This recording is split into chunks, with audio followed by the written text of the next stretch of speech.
This blast Okay. comes almost exactly 24 hours after a similar explosion yesterday. A frightening pattern emerging here, would you say? Absolutely. I think it's absolutely appalling what's going on at the moment. I mean, yesterday we had the convoy attacked, we had the firing on the Russian passenger plane.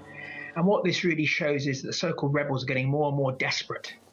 They don't have overwhelming public support. They don't have majority support. So they're getting more and more violent and more wild. And I think this sort of sums up how desperate their position is, really.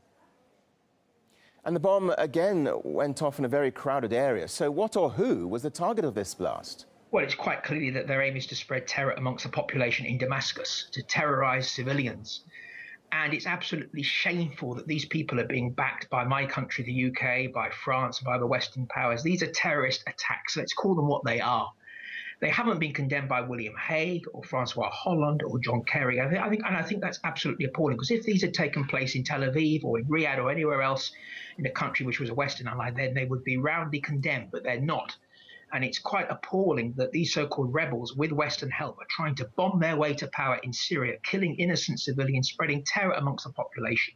And I think that the likes of William Hague have got blood on their hands, I'm afraid. Well, you mentioned the rebels there, and on Monday, they immediately accused the government of faking the blast. Do you think today's explosion confirms or refutes this?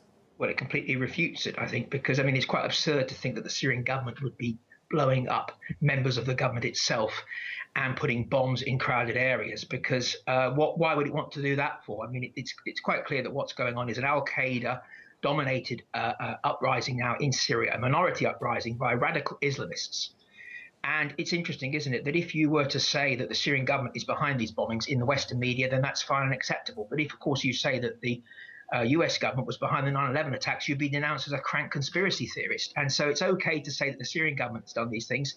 But if we say the US government is capable of false flag operations, then that's fine. And that's completely wrong, of course.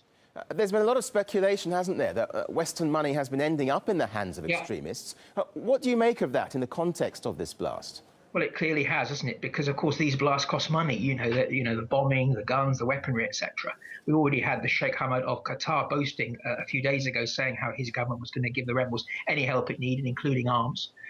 The British government has been sending money into the rebels. And so I think the people who are funding these terrorists have got responsibility. They've got blood on their hands. And it's no good just saying, they're not even condemning it.